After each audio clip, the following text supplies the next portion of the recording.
Hello everyone, welcome to a new blog. আমি শ্রীতমা আবার চলে এসেছি ঘোরাঘুরির একটা নতুন ভিডিও নিয়ে। নর্থ বেঙ্গলে থাকার দরুন প্রায়ই আমাদের পাহাড়ে যাওয়া হয়। শেষ আড়াই বছর নর্থ বেঙ্গলের অনেকগুলো অফবিট ঘুরলেও বাঙালির পছন্দের দীপুদার মধ্যে দার্জিলিং এ যাওয়ার কিন্তু ইচ্ছা আমার একেবারেই ছিল না। কিন্তু একদিকে বোনের বায়না, সে নাকি আমার বাড়ি আসলে প্রথম দার্জিলিংটাই ঘুরবে, আর আমারও একটা ইচ্ছা ছিল বটে, নিজেদের গাড়ি করে পাপাকে ঘোরাবো দার্জিলিংটা। তাই সকাল সকাল আমি আর আমার কর্তা বেরিয়ে পড়েছি কুচবিহার থেকে। হ্যাঁ, আমরাও গুগল ম্যাপকে ভরসা করেই বেরিয়ে পড়েছিলাম। কুচবিহার থেকে ফালাকাটা হয়ে ধূপগুড়ি, জলপাইগুড়ি, শিলিগুড়ি পেরিয়ে আমরা মিরিক রোড ধরেছিলাম। বোন আর পাপা কলকাতা থেকে এসে পৌঁছেছিল ধূপগুড়িতে, ওদের ওখান থেকেই পিক আপ করেছি। তো তোমরা দেখতেই পাচ্ছ এখন আমরা মিরিক পৌঁছে গেছি। আর মিরিকের রাস্তায় যে পিছনে খুব সুন্দর পাহাড় দেখা যাচ্ছে। আপাতত আমরা দাঁড়িয়ে আছি, ওই যে আমাদের গাড়ি দাঁড়িয়ে আছে।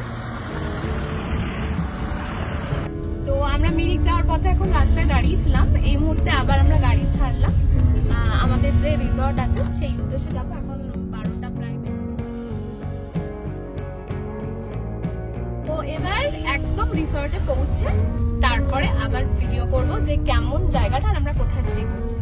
গুগল ম্যাপে রাস্তার বর্ণনা এতটাই সুন্দর ছিল যে আমাদের এসে পৌঁছাতে কোনো সমস্যা হয়নি। তবে হ্যাঁ, দার্জিলিং এর রাস্তা যথেষ্ট খারাই, তাই প্রফেশনাল ড্রাইভার আনাই উচিত। প্রথম দিনটা আমরা স্টে করব মিরিকে, আর এই হলো কুইন হিল, একদিনের জন্য আমাদের ঠিকানা।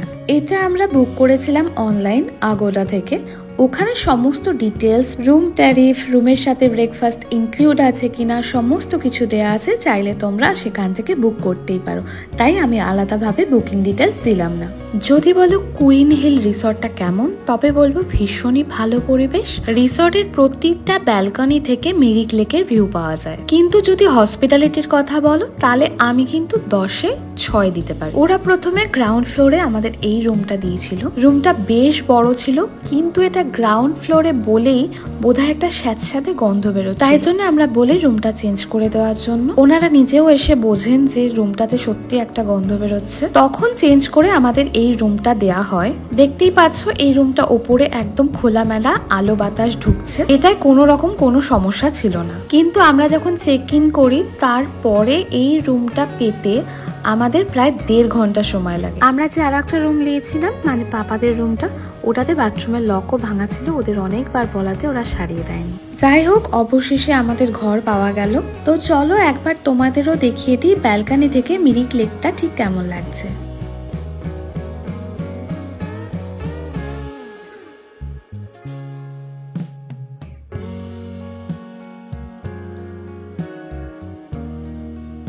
রুমের ঝামেলা মেটার পর ফ্রেশ হয়ে সোজা চলে গিয়েছিলাম খেতে। যা দেখলাম এই রিসর্টের ধারে কাছে কিন্তু খাবার দোকান নেই, তাই দুপুরের খাবারটা আমরা ওদের কাছেই অর্ডার করেছিলাম। ভাত, ডাল, আলু ভাজা, চিকেন কষা, বেশ রান্না ভালোই হয়েছিল। খাবার দাবার একটু ওভারপ্রাইসড লাগছিল আমার, কিন্তু রান্না ভালো ছিল, তাই খিদের পেটে 2 মিনিটে সব শেষ করে ফেলেছি। দুপুরে খাওয়া দাওয়ার পর ভেবেছিলাম একটু ঘুমিয়ে নেব, কিন্তু ওই যে ঘুরতে এসে ঘুমিয়ে পড়লে টাইম ওয়েস্ট হয়, তাই সোজা হেঁটে হেঁটে পৌঁছে গেলাম মিরিক লেকের ধারে। এই হচ্ছে মিরিক লেক। এখানে অনেক কিছু অ্যাক্টিভিটিস করা যায়, নৌকা বিহারও করতে পারো চাইলে। যা দেখলাম এই লেকের ধারে প্রচুর খাবার দোকান আছে আর রিসর্টও আছে, তাই আমরা ঠিক করলাম রাতের খাবারটা এখান থেকেই নিয়ে যাব। ওই যে লেকের পার ঘেঁষে দেখা যাচ্ছে সমস্ত রিসর্ট অ্যান্ড হোটেল। কিন্তু এই লেকের ধারে রিসর্টগুলোতে পার্কিং এর সমস্যা, গাড়ি রাখার ঠিকঠাক জায়গা নেই, তাই আমরা কুইন হিলকেই বেছে নিয়েছিলাম। সারা বিকেলটা লেকের ধারেই বসেছিলাম, কিন্তু এর মধ্যেই খেয়াল করলাম আকাশ কালো হয়ে আসছে, তাই ফিরতি পথ ধরলাম। ফেরার পথে মিরিক লেকের সাইডে মার্কেটেও একটু ঢু মারলাম। দেখলাম প্রচুর জিনিস পাওয়া যাচ্ছে, লোকাল হ্যান্ডমেড জিনিস থেকে মাফলার, টুপি, স্কার্ফ। আর আগেই বলে দিই, যদি কেউ মিরিক আগে পৌঁছান তাহলে অবশ্যই মিরিক থেকে জিনিস কিনবেন, কারণ দার্জিলিং এর থেকে মিরিকে জিনিসপত্রের দাম কম। চলে এসেছি আমরা, মিরিক লেক ঘুরে চলে এসেছি। আর মিরিক লেকটা ভীষণ সুন্দর ছিল, এখান থেকে খুব কাছেই ছিল।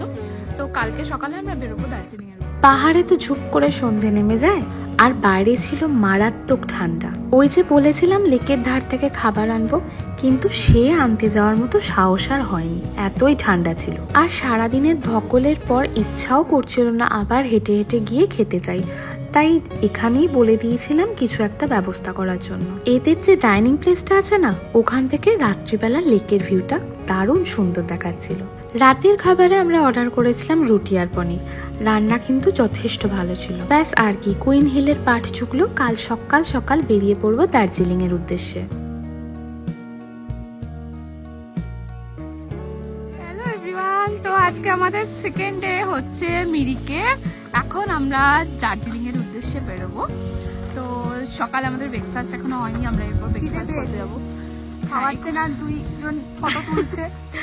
তো চলো এখন গিয়ে ব্রেকফাস্ট করব, তো দেখাবো কি ব্রেকফাস্ট করছি। ব্রেকফাস্টের জন্য অনেক জায়গা খুঁজলাম, কিন্তু জ্যাম আর পাউরুটি ছাড়া ভালো কিছুই পাওয়া যাচ্ছিল না। এদিকে কাল থেকে একবারও মোমো খাওয়া হয়নি, তাই ভাবলাম ব্রেকফাস্টটা মোমো দিয়েই সেরে দিই। মিরিক থেকে দার্জিলিং যাওয়ার পথে অনেকগুলো ভিউ পয়েন্ট পাওয়া যায়, আর তার আশেপাশেই অজস্র মোমোর দোকান বসে। ব্রেকফাস্টের পর আমরা আর কোথাও দাঁড়াইনি, তাড়াতাড়ি পৌঁছানোর চেষ্টা করছিলাম, কারণ ওয়েদার খুব খারাপ হচ্ছিল।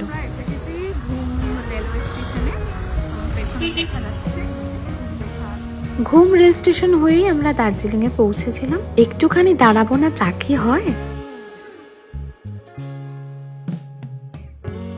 ঠিক করলাম আশেপাশে যা কিছু আছে আজকেই দেখে নেব, কারণ হাতে তো সময় মাত্র 2 দিন, এর মধ্যেই অনেকগুলো স্পট কভার করতে হবে। নেক্সট ডে স্পটটায় আমরা এসেছি, সেটা হচ্ছে বাতাসি আলু, খুব ফেমাস একটা জায়গা। চলো দেখাই। দার্জিলিং আমার বড্ড চেনা, আর এতবার পাহাড়ে আসতে আসতে মুখস্থ হয়ে গেছে কোথায় কি আছে। তাই আমি আগে থেকেই জানি এরকম একটা মেঘলা দিনে বাতাসিয়া লুপ থেকে খুব একটা ভালো ভিউ পাওয়া যাবে না। কিন্তু কি করি, বোনকে তো এই প্রথমবার নিয়ে এসেছি, তাই ওকে ঘুরিয়ে দেখাতেই হলো। এখান থেকে বেরিয়ে আমরা আর কোথাও যাইনি, কেননা আমাদের হোটেলের চেক ইনের সময় হয়ে যাচ্ছিল।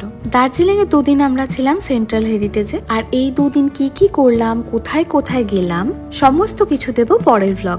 আর মিরিকের এই ভ্লগটা কেমন লাগলো অবশ্যই কমেন্টে জানিও।